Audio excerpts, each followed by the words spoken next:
Bienvenue dans l'invité de la rédaction sur Média TV. Je reçois aujourd'hui le président de l'instance nationale de la probité, de la prévention et de la lutte contre la corruption. Instance qui vient d'entamer une nouvelle étape qui rend opérationnelle l'application de la loi la régissant et qui appuie le rôle fondamental de l'instance dans la définition des orientations de la politique de l'État en matière de lutte contre la prévention, mais aussi de prévention. Bonjour et bienvenue, Bachir Rachdi. Merci pour l'invitation. Merci à vous de l'accepter. Cette nouvelle étape est donc cruciale. Pourquoi ? Tout à fait.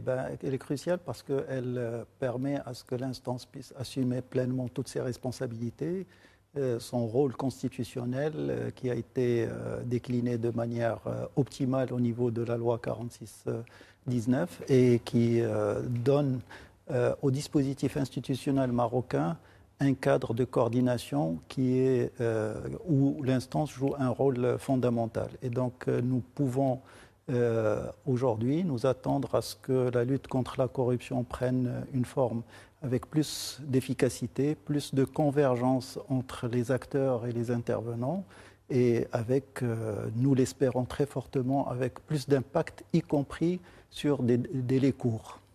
Alors, on va certainement revenir dans quelques instants aux impacts de cette loi. Je voudrais juste qu'on comprenne davantage.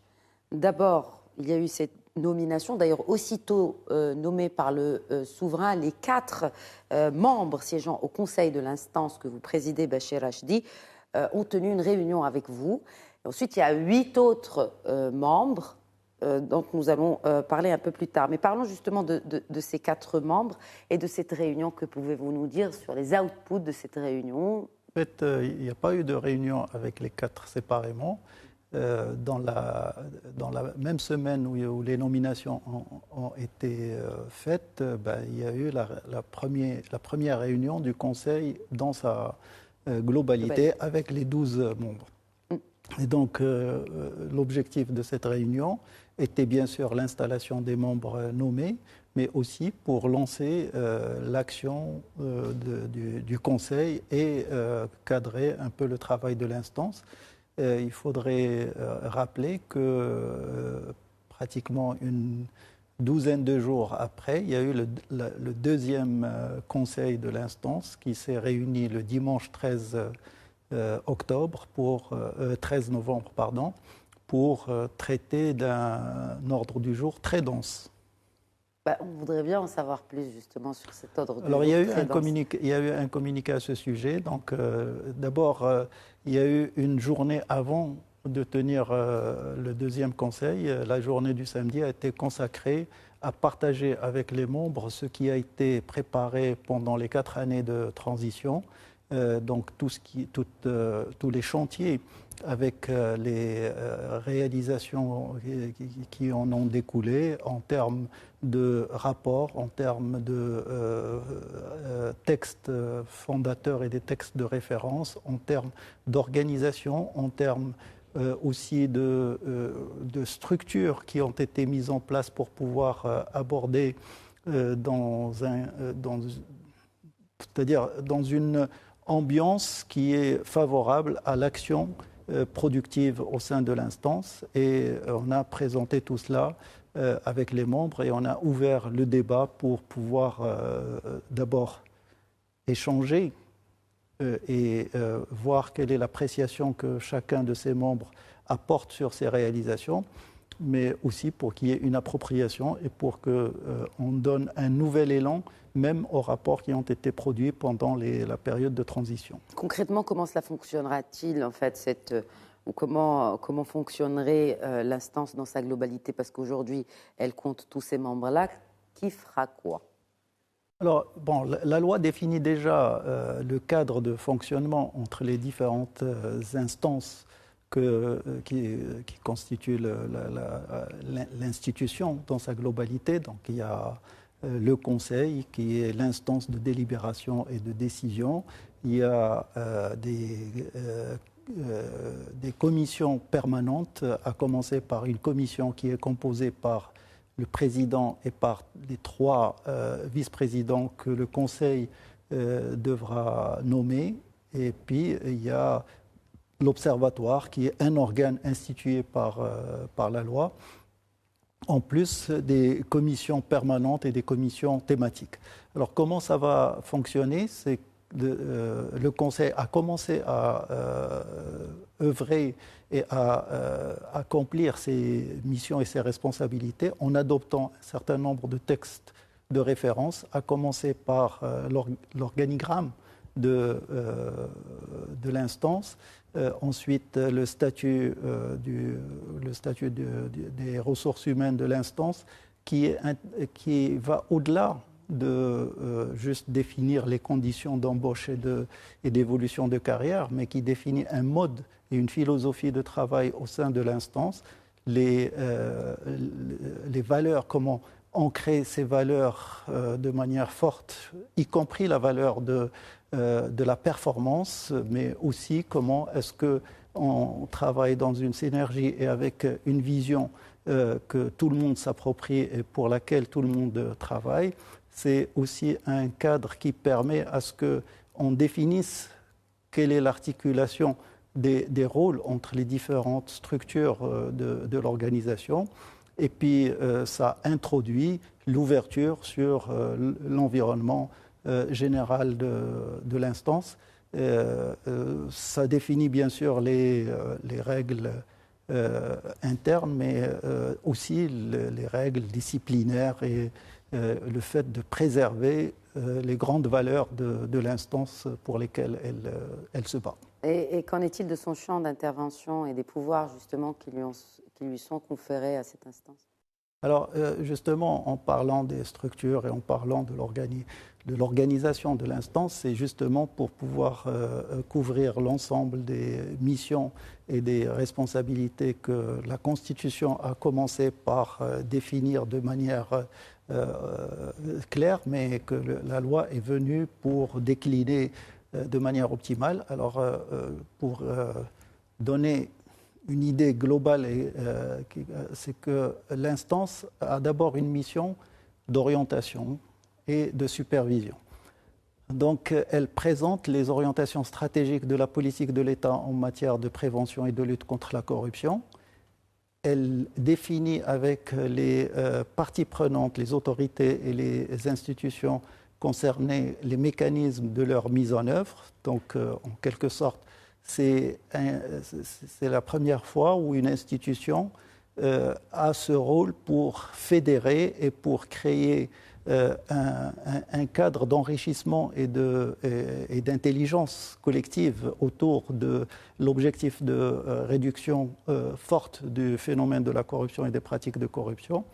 Elle a la charge d'assurer la coordination et la garantie de suivi de ces politiques publiques. Bien sûr, quand on dit coordination, c'est avec les intervenants, à commencer par le pouvoir exécutif, par le gouvernement et ses différentes composantes et les administrations qui sont sous sa tutelle, avec les autres institutions qui ont un rôle direct sur la prévention et de la lutte contre la corruption, mais aussi avec le secteur privé, avec la société civile. Elle a un rôle de sensibilisation et de mobilisation de la société à travers la mise en place, toujours en coordination avec les parties prenantes, d'un programme sur les valeurs, de promotion des valeurs, de communication et de mobilisation. Et elle a un rôle au niveau de l'approfondissement de la connaissance et de l'évaluation de la situation, mais aussi l'évaluation des politiques publiques, leur impact, leur efficacité et leur capacité à produire les effets attendus. Et puis, donc il y a une évaluation aussi sur cette stratégie nationale de lutte contre la corruption lancée en 2015. Tout à fait. Je termine juste par oui, bien sûr, un côté sur lequel tout le monde revient et qui est nouveau au niveau d'une institution comme celle-là. C'est le pouvoir d'investigation et d'enquête sur les dossiers de corruption.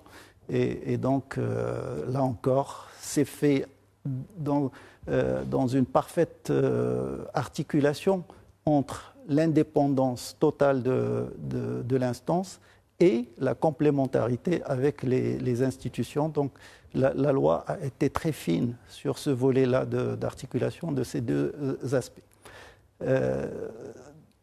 Alors, justement, ma question était par rapport à l'audit. Enfin, est-ce qu'elle a comme mission d'évaluer, donc d'auditer aussi cette stratégie nationale qui a été approuvée en 2015 et lancée en 2016? Alors, je vais parler de la deuxième réunion du Conseil dans laquelle on a présenté les réalisations. Parmi les premières actions que l'instance a menées avant même la nomination de ses membres et l'entrée en vigueur de la loi, c'est l'évaluation de manière approfondie de cette stratégie en matière, c'est-à-dire en termes d'abord de sa structure, de son architecture, de ses fondements, de son contenu.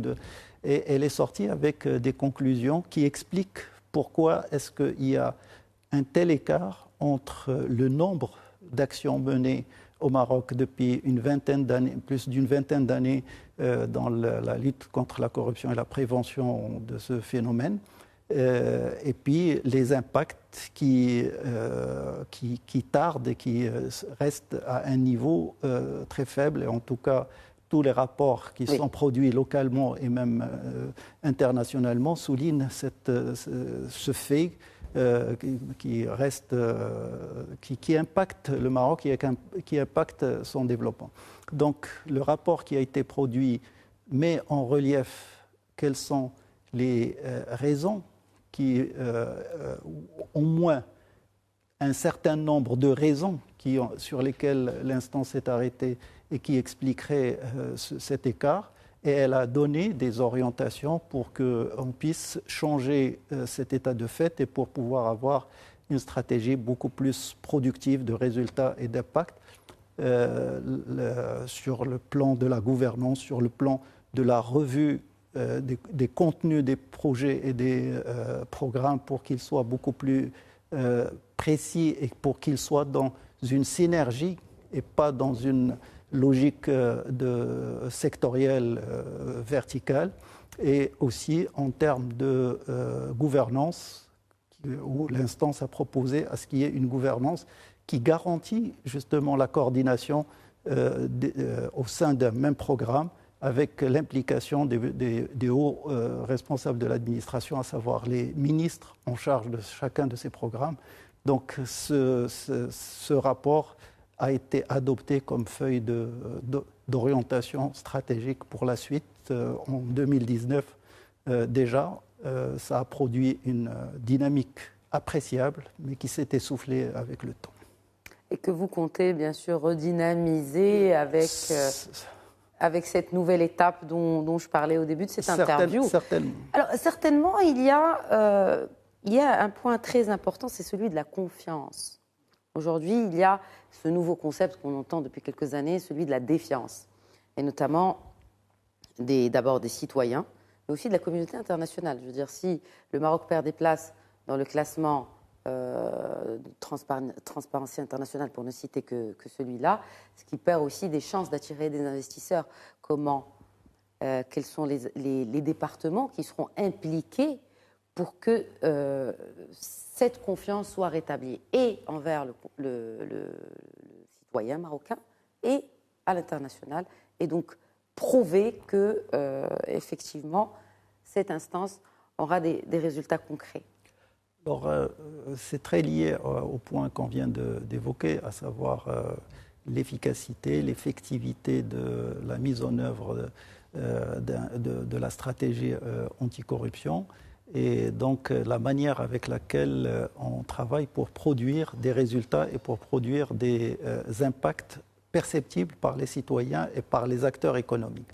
Donc on ne peut pas espérer reconstruire la confiance si on ne produit pas de résultats palpables, si on n'a pas, même sur des délais courts, raisonnables mais courts, c'est-à-dire pas dans 10 ans, mais dans... Mais quand on parle par exemple de sujets relatifs à la justice ou à la réforme de l'administration...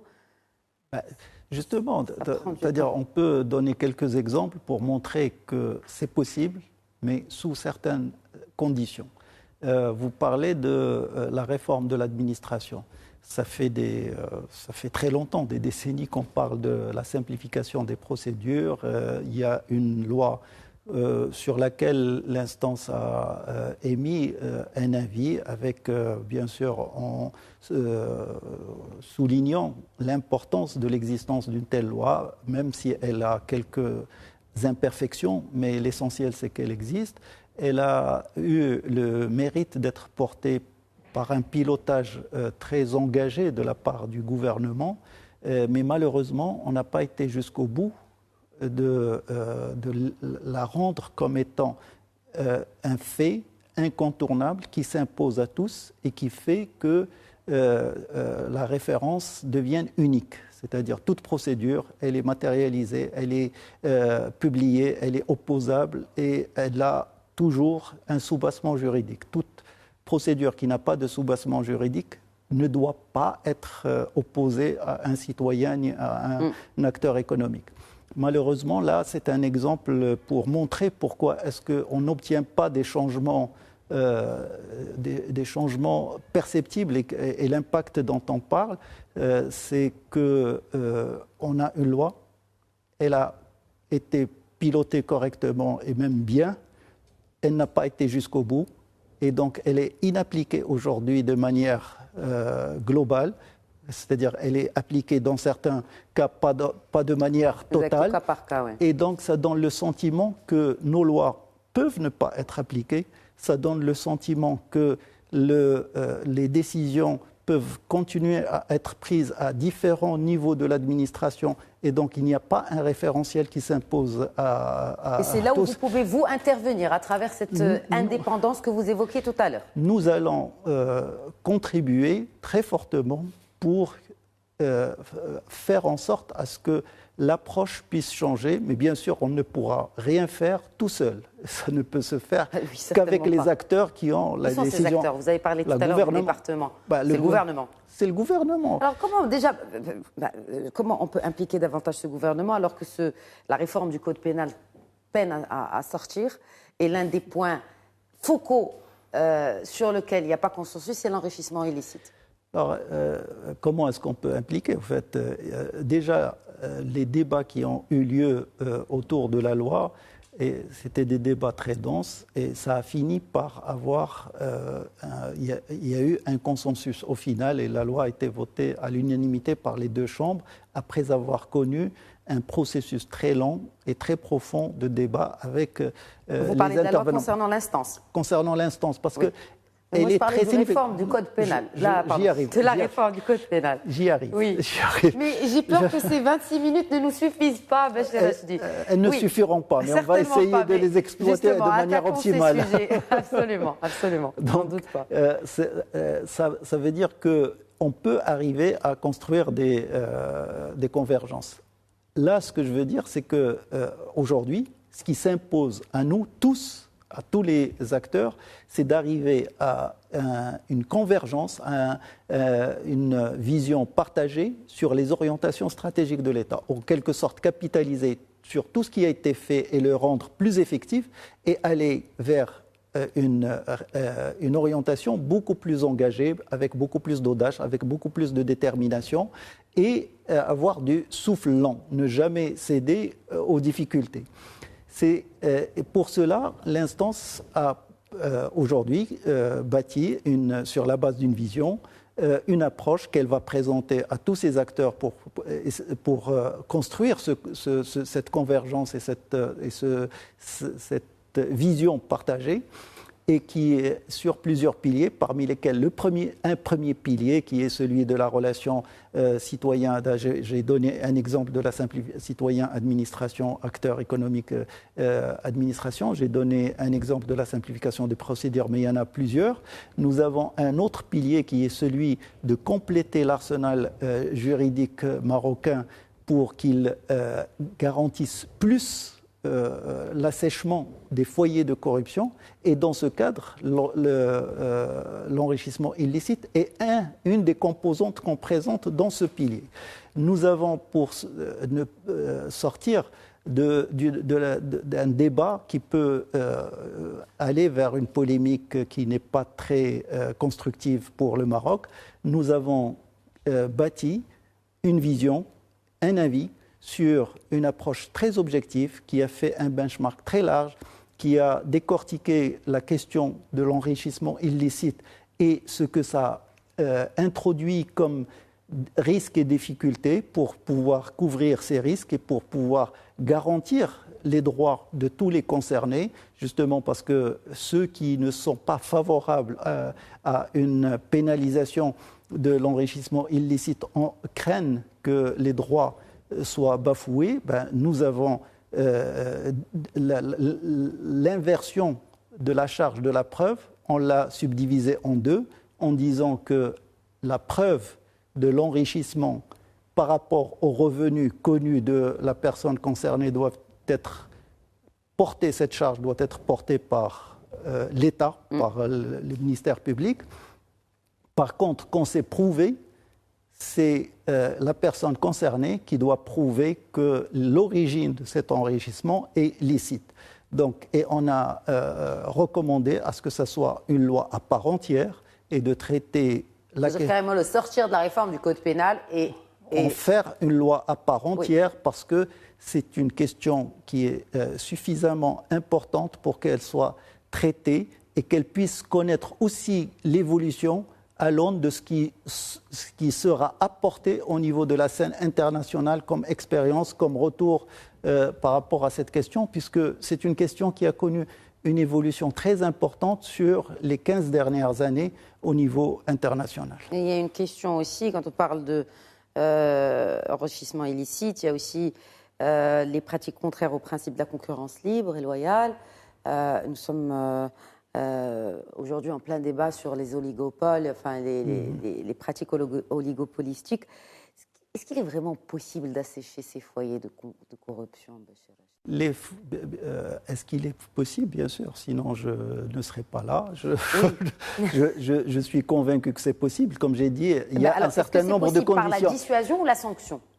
C'est jamais par une seule voie. C'est-à-dire, c'est justement l'erreur dans laquelle nous avons été pendant ces... On ne peut pas réaliser un changement de la réalité de la corruption sans avoir une approche multidimensionnelle.